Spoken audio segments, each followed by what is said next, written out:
Last month, Shamila and I sat down for the first time, and something she said has stayed with me ever since. She talked about how grief cracked her open, how loss, rather than closing her off, actually deepened her capacity for love. The conversation planted a seed, and I have been sitting with it because if grief can open us up to love, then what does pain do to the rest of us, to our creativity, our purpose, the way we see the world? And that's where we begin today. Shamila, I want to go somewhere a little darker and hopefully a little more beautiful. Can you take me back to a moment when pain felt like it was genuinely breaking you? What did that feel like and how did you survive it? So, just to begin, hi, it's good to see you. And To see you too? hello, everyone who's watching this. Um, so, today is a beautiful day, as you can see. It's very sunny and snowing outside, and it's beautiful. And it's a pleasure to have this conversation with you today. Okay, so to your question, um, let me see. Do you want to know when is the exact moment that pain cracked me open, or what happened after it cracked me open? If you can share it at the exact moment, and if you know the exact moment, I think that would be beautiful if you can share it. But it's completely up to you. Okay. So I think I have to do a little bit of digging throughout my memory lane. Let me see. So I guess what happens to us is it's hard to pinpoint an exact moment, but most likely what happens is when you're going through grief in the beginning, your mind kind of plays a trick on you. It's like it's telling you something is not happening, even if it kind of knows it's there. Like you subconsciously know it's there, but it's like, oh, maybe it's not happening. Maybe I'm mistaking, right? But I think you can say the grief started from there when you were not quite ready to acknowledge it and just pushing it behind, or it's like, no, I'm not ready to see it. Or you can say, like, the moment you admit it, like, okay, this is painful. So it can be that. So it's like a two phase. You started like realizing, but at the same time you are not ready to acknowledge it. But at this, and when you started to acknowledge it, a part of you is like, okay, it's time, and your body kind of knows. So the reason your body kind of doesn't want you to know that you're facing something you're not quite ready for is because it's trying to protect you, because it kind of thinks like you may not be ready to experience this pain, because emotional pain is not only emotional, it has a physiological effect on you. So our survival mechanism in our body kicks in. It's like, nope, nope, nope, nope, I'm keeping this human being alive, I love this human being, so I'm not gonna let all this show up right now. But they start to show up. That's when the healing happens to you. Like your body can tell you are a little more strengthened to take it. Like you can take more now, so it starts opening up like pieces by pieces. Like it becomes more clear just by itself. Like you not doing anything, all of a sudden you wake up one morning, it's like, oh, now I realize what happened. So it's like a sad a little bit because it happened, but at the same time it's kind of a little bit euphoric. It's like, I can't believe that happened. I never really saw it. If you can take it as something a little fun and curious to know, oh my God, I couldn't tell. I think it makes it less painful than just the grief just, coming and just steamrolling you in that moment. But your body lets it happen when it thinks you are ready, because yeah, you are mentally and physically more stable. So like whenever we watch movies and we read books, it's like, oh, all of a sudden this happened where somebody tells you, oh, this is like this, and then you just know one truth at one moment and it's over, right? But it's never like that. Like there is always layers after layers after layers after layers. Like if anybody's betraying you, it's not like, oh, they lied and okay, fine, they lied. It's not that. It's like layers after layers after layers after layers after emotions that got stacked up over the time, and there are so many of them.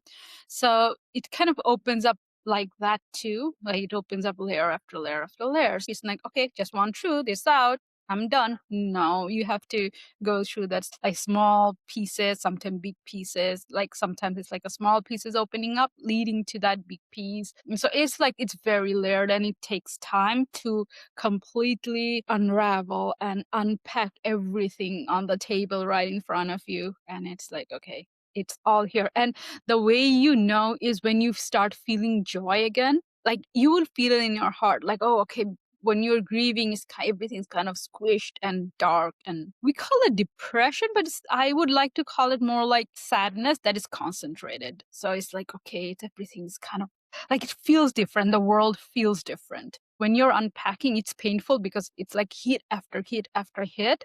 But at the same time, after you take the hit, it kind of lightens because you don't have to carry that load anymore. You were carrying yesterday if you got a hit today.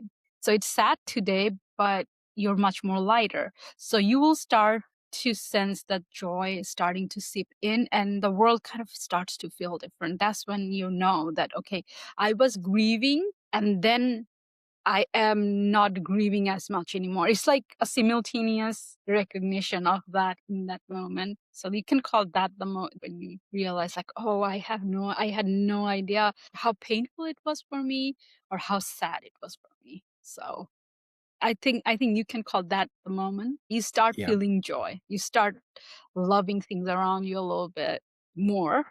And that's fun a little bit. And when you are going through each of those layers and unraveling every layers separately, does them hit you every single time, or is it different, the pain? Because I haven't gone through this experience, so I cannot really connect with it. But does it feel like you have um, found something completely new, like a brand new eureka moment when you open a new layer and you understood something that wasn't open to you before, and then that moment is gone because you have experienced it, you have understood something new about the situation and new about yourself and the other person. Again, you started getting hit after hit, but you are not understanding why it's happening. The motion is the same, or does it become different? I think it in the beginning the hits are more heavy. It's like you get punched in your face and you're not even in WWE, but you're getting punched nonetheless, and it hurts. But it hurts in the beginning because in the beginning your mind is still not quite ready yet to like see it. So that's, I think the hit is more painful because your mind kind of resists it. It's like, I don't want to see.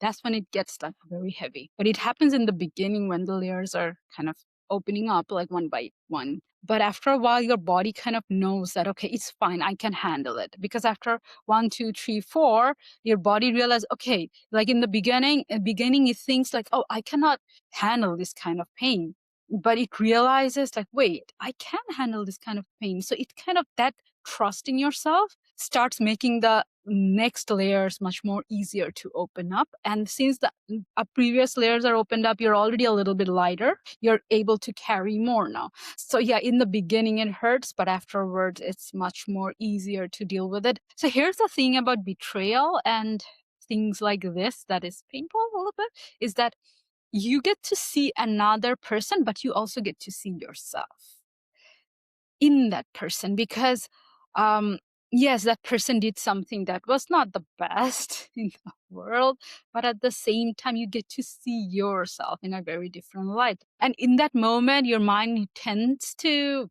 like blame the other person because they cause you harm and hurt, right? But if you can kind of pull back that energy a little bit towards yourself and like pull it from blame to curiosity, that's when it's kind of, you kind of shift your own energy. Because when you're blaming somebody, obviously that's very natural to happen. Like, how could you, you can, but at the same time it's a painful energy. Blaming is painful for both sides. So if you can pull back a little bit, like not like very forcefully, because it's very natural to feel that way, but it's like pull back a little bit and put it around that curiosity. We all have that inner child within us, right? That loved to play, that loved to be curious about the world when we were kids. So it kind of started playing with that a little bit naturally. Like, oh, okay, what's in there? Let me check. Like, if you can pull back that blame that's naturally happening, and that's okay, and kind of transfer that energy a little bit towards this side where it's more childlike, it's more fun a little bit, and it's more open. Curiosity is always a open energy. It's more lighter. It has elements of happiness to it and joy. So it's the same thing, same sadness, but you're kind of transforming this energy to this little by little, not it's hard to do it all the way right away, but it's like little by little. So then you get to see like, oh wait, I did that. I did that. Like it's not like I'm a bad person, but sometimes we have these blind spots within us, and that kind of makes it a little like, oh, I fell for that a little bit. And it's not like to blame self or like say, oh, I'm so dumb. No, but it's like, oh wait, like everybody is dumb a little bit here and there, and it's okay. It's impossible for somebody to know all the knowledge of the world, right? And emotional knowledge is actually a knowledge. I think it feels like somebody who's studying maybe chemistry, maybe biology, physics, like you go through deep layers of how the world works. So emotional knowledge is kind of similar in a way, that is, you get to understand how the emotions works of yourself. The more you know yourself, you know the people around you and the world around you, and that knowledge helps you be happy. So that's a very important knowledge. Yes, like the knowledge of physics helps you mostly to make your life easier by building things, like a common side of it. There it has much more like larger implement of it, but like if you think about it, okay, we have AC. What do air condition do? It keeps us a little cooler on a warmer day, and that feels good. So it what is it doing? It's to making your life easier, right? So it's kind of similar that way. Like emotional knowledge helps you make your life easier. Like, oh, okay, I had this blind spot. So it's not only me. I'm sure many people have the same blind spot. We kind of pick up the blind spot from the system we grow up in, right? It's not like, okay, we are an individual island out of nowhere in the middle of the universe. No, we pick up this blind spot from around us. So if you have that blind spot, that means people around you had that blind spot, and it's like, oh, what it is about. Then you start to see who doesn't have this blind spot. And if you go around the world and you meet different people, you will meet people like, oh, this person does not have the blind spot, or this group of people doesn't have the blind spot. Oh, how do they deal with it? You see, it's like another world that is opening up to you. So you take that blame and that sadness, that's like, oh, this person did me wrong, and you opening up to this huge world that was not open to you before. So that's amazing, right? Because it's a huge world that's opening up to you. So this makes our life easier, because when you know your blind spot, there's a much, much higher chance that the next person you will be with, like your friends and like your partners you choose, you will just naturally choose better. And when you have a better partner, when you have a good partner, what does it do? It makes your life easier, like that air condition, and you feel good in your own life, in your own skin. So yeah, it kind of opens it up that way, and it feels good that way. Like you have to shift it a little bit, but at the same time, you have to make sure that you are acknowledging the pain. Sometimes people kind of distract themselves, like, no, I don't feel it because it's like too heavy to feel. And the day you remember it is kind of the day gets heavy, and you don't want that. It's like, oh, murky. But it's good to let the feelings flow, because otherwise it will get stuck and it will get heavier and heavier. So yes, you acknowledge there is blame that you feel towards that person, a little bit of anger. I say a little bit, but for some people it's a lot. But yeah, but yeah, you just have to pull it a little bit and direct it in this other direction as much as you can. But you acknowledge this, then you redirect as much as you can. That's actually truly beautiful. Speaking of your inner child and the curiosity you feel, have you ever made something that felt like it came from a place of pain, but something beautiful? Have It could I be anything. created something? Yes, Have I created something something? artistic. Yes, something artistic. Could be something you cooked, something for yourself. Okay. Let's see. I do stuff. I don't think I label things like I do as art. I don't know why I don't, but people say it, so I can just draw from there. So some people say like, "Oh, you write beautiful poetry." I'm like, "I'm not writing poetry. What are you talking about?" Like it's like multiple people are like, "Oh no, what you just wrote." So then what I just wrote is like something I was feeling and I just put it into words. That's all I did in my head. But they're like, "Oh, such a beautiful poem." I'm like, "I never wrote a poem." But I guess it kind of come across as that. I think you can call it art in a way. Like, okay, I wrote something. But yeah, this is something I think that got sharpened more and more because I realized long ago that like ones who write well are also the ones who feel more, like their feelings are more detailed.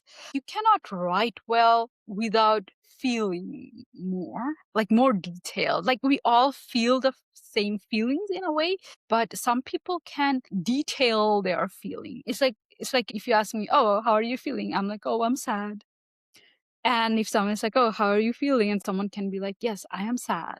But then they go into the detail of that sadness. Like they would put in like, how how it's like the last ray of sun kind of falls away from your skin, like when there's sunset. I feel like that. It's like something that was bright and beautiful and lit up my skin, but now it's gone. So I have to stay with it for a while until the night is past. So like things like that. Like I'm really bad at giving examples. Please excuse me for that. But things like that, like sadness is just a word. But when you explain the feeling and you can see the feeling in more detailed way is when the art happen. Like you put that into a picture, that detail of pain, and then you put it into words. So I think I don't do it deliberately, but I did saw like from other people saying, I think if I think about it, probably my words are more detailed now. Like I don't think about like I'm writing a poem when I'm writing it, but people say that it kind of sounds like it. So I guess it's because it's more detailed. And before, like when you're grieving or when you're heavy, it sometimes in the beginning it's kind of like a chunk of darkness. So that's how it is. Okay, it's dark. That's it. But slowly, when you start to unravel each piece by piece, I think it came out for me as words. I don't know why I don't feel like I'm a creative person, but people say that I am. I can go into details a little bit. So I guess, yes, one of the things that you were saying in the beginning, grief does help you see the world in more detail. And if somebody comes up to me and tell me like, "Oh, I'm so sad that it happened to you. I wish it never did." But I'm like, no, I would never say that I would give it up for anything, even though it was extremely painful. But that what helped me see the world in more detail. And I wouldn't give that up because seeing the world in detail is something that is very beautiful. Like imagine, like you see like one sunlight and then you see the rainbow. Like the sunlight is just yellow light and then you see like different colors in that one yellow light. Like why would you give that up? And I wouldn't have that capacity to see this detail without that pain. So that is by itself like very much worth it. And I can connect with more people this way because when you understand the detail, you have more stuff to talk about. Like imagine this, you're having a conversation, then you ask me like, "Oh, so how do you feel?" I'm like, "I'm sad." Then you say, "Oh, I'm sad too." Done. And we have nothing else to talk about. And it's like 2 seconds. But if you're like grieving and if you know how to go deep inside, now you're like, okay, tell me more. That's when the connection happened. That's when you have this hour-long conversation. And that is always amazing because you get to see the layers of another person's soul that I would never be able to do before in any way. So it gave me that capacity to see another person more that I would not know how to before. When people are happy, happiness doesn't have much layer. It's a very well sought after emotion, and it's beautiful nonetheless. Joy is obviously very good, but it doesn't have many layers. Like, I'm happy and that's it. But sadness, grief, pain, anger, those are the layers of another human soul. And if you want to know, and if you want to take a journey through another human soul, that's the path. So yeah. So the grief that helped me walk that path, and that feeling when you know about another soul. If you can do it, you'll never feel lonely ever again for a second in this world. Like, no, like, it keeps you amused for a long, long, long, long time.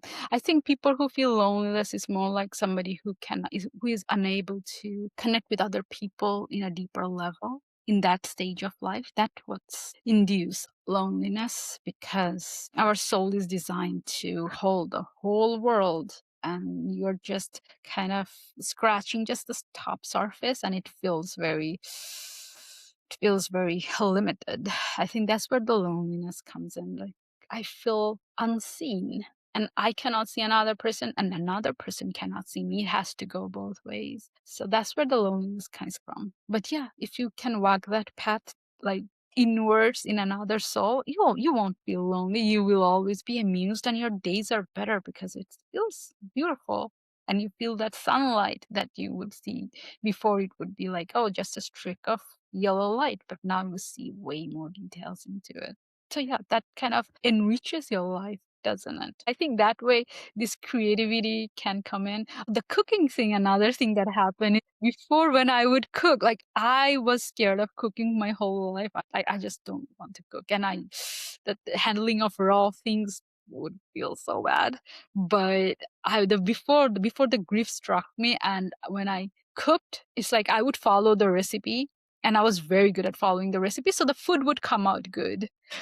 But now I think I can, like, I don't cook as much, almost no cooking, but now when I cook, I can observe more details, transformation of each ingredient that I would never register before. So I think that was a bit surprising and fun. I think, yeah, what you were saying, that grief opens up a whole new layer of ourselves that we haven't experienced before. Then we get to see a lot of different light. I think I have read somewhere that when we feel our hearts are shattered into pieces, light enters through those cracks Mm. into our heart, Hmm. and True, true. it builds us and molds us into a different person, and it helps us see the world in a completely different way that we haven't experienced before. Have you learned yourself anything about yourself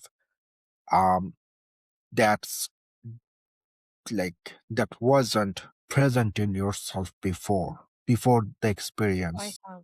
Yes, I have. So it's not really different person. It's like you in more detail. Like, you were like this one shade of blue before. Now you are different shade of blues, like a lot of shade of blues.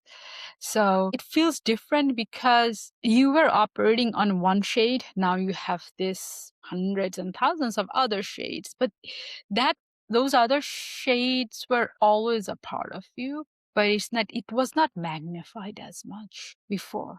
Like you said, like, it cracked open, and when that's where the light enters. So what happens when the light enters you? It illuminates inside of you that was not visible before, right? But everything was there before. Like, if it's a dark room, it had lots of little, maybe Victorian furnitures in it, and a lot of books, and a lot of things that was covered in dust, and you never saw what it was in that dark room. But when it cracked open and the sunlight entered those cracks, now you can see, like, oh, there are so many things inside. So it feels different because in your head, it was just a dark room without any character. And then later on, you don't see the dust anymore. Now you see all these beautiful artistic pieces of furnitures and those books and those things that you're like, oh, I never knew they existed, but they did. But for you, it might feel different because, like, for anybody, it feels different because it was just a dark room. Now it's a more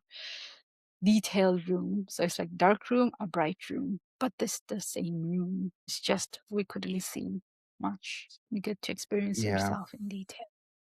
Yeah. yeah. Do you think you ever experienced something similar before in your life? I did. Um I am an introspective person and I question my thoughts and I think about a lot of different experience and I want to know why did I did something in a certain situation and how I would should have reacted and could I do that action in some different way. And throughout my life, I have seen that whenever I go through a grief, obviously the depression and the sadness and all of these experience, they are bad. I go through this murky water. But whenever I go through the tunnel and come out on the other side, it's everything becomes a lot more beautiful and I see I see the colors in a lot brighter in different shades. The shapes become more beautiful. It's like you are going through the dark winter of the north and you haven't seen sunlight or blue sky for a while. And suddenly, after 2 months, you are seeing like one blue sky and everything is suddenly beautiful. And the world exploded into different colors. And it always feels like this. And it's always a beautiful experience. And it always create a different version of me from the one I was before the experience and before all the ordeals. And I think as a human being, we have to go through this kind of experience in our life, even though they are bad, but we can't do anything about it because when we entered the experience, you cannot know that feel I'm gonna get hit by a bus or a missile kind of emotion, and it's gonna rack me up for 2, 3, 4, 5, 6, or 10 years. At the end of the day, these bad experiences, all of these experiences are also turn us into something gold, kind of like yeah, alchemy. Like this is one of the most beautiful experience, and this is like one of the most like I would say human experience. Good thing about being human that we get to choose what we bring out, how we get out of this suffering, and how we turn ourselves into because it's completely upon us to choose ourselves and choose our destination where we want to be at the end of the day. We came in today talking about pain that turned into something beautiful and I feel like this conversation has done exactly that. Something heavy just became something beautiful. But yeah, I have one last question before we go, and you can answer it as you like. It's completely up to you. Um, are you still in the fire? Are you still exploring different layers of emotion? Because it's been a while and you have said that you have gone through punches you feel in the beginning they were stronger but are you still on that same kind of fire or do you feel like something has been made? So yeah, like if the punches were like John Cena punches, the small muscling punches, but those punches are more like a punch from a cat, maybe much more lighter. It's not hurt much. So yeah, so it's much more lightened. Or could be that it is still John Cena punches, but it's like I got stronger. It doesn't even hurt. You cannot you can't see me. Go do your thing. Your punches are not strong enough anymore. I think that would changed a little bit. So it could be both ways. It doesn't hurt much anymore. Or my body already knows how to deal with it. So it's like okay. You But got yeah. accustomed to the pain? It's uh it's not really accustomed. It's Yeah, more like, yeah, oh, I have gone through this before. It doesn't hurt. And I know how to like duck when the punch comes in. So it's yeah. like it's not easier. Like you know how to maneuver the blow that doesn't hurt much anymore. Or if it hurts, your body knows how to deal with it and how to recover. Like you build to that recovery that antidote. So it's kind of naturally doesn't hurt as much. And you have to trust that, I think. So the trust needs time to get built, because in the beginning, you don't know how much you can take. So you don't trust your body, you trust yourself. But over the time that gets built, now you can, like, okay, I can relax. I know it's not gonna, like, I haven't got obliterated before with all those very strong hits. I'll be fine. So I think that's like, that opens up more space for joy. Like, you're not scared, like, oh, if I am happy, if I am joyful, I will get hit. So this is another big thing that had to be addressed and processed, is that people who betrayed you, your mind didn't see it coming. So that's why it hurt more, because it's like, oh, I was happy, I was joyful, and all of a sudden this truck came and hit me. So I should be always more careful and more vigilant. So I would not be as happy, as joyful, so I don't get hit again. So that's actually a path that will keep you stuck in a darkness more. So what I felt always more helpful is, okay, you build up that power within you that is like, okay, no, I know how to stop a truck, but at the same time, I'll be joyful and happy and grateful and all those good things. But I will know, like, when the truck is coming, I will know, and I'll know how to stop. So I don't have to stop my joy, my happiness, to always be vigilant for, oh, when it's coming, because that's what happened before. But it's like training your brain now. So I train myself in a way that, okay, if it comes, I would be able to react in 1 second. So give me more space to be happy. When you're joyful and happy, you're a little unguarded. Guards go down a little bit. So that's when weird things comes in. So I trained myself that, okay, I would put up that guard in a second, like how fast I can put that guard up. Like, I kind of had these mental experiments throughout this time. So I'm like, okay, I can put up that guard really fast. So that gave me more space to be joyful and happy without getting scared, like, oh, that truck is coming. But it's like, no, if I see it coming, I will notice and I will put that guard up in 1 second. So yeah, Yeah. that's I think that's what. Yeah. I think I have read somewhere that every experience that made us feel like we are going to die, we are not going to survive this, we have actually recovered from those experiences and they actually turned us into a better human being. And I think that's the perfect place to live. Thank you, genuinely. Yeah. And it was a pleasure talking with you. Thank you. Bye.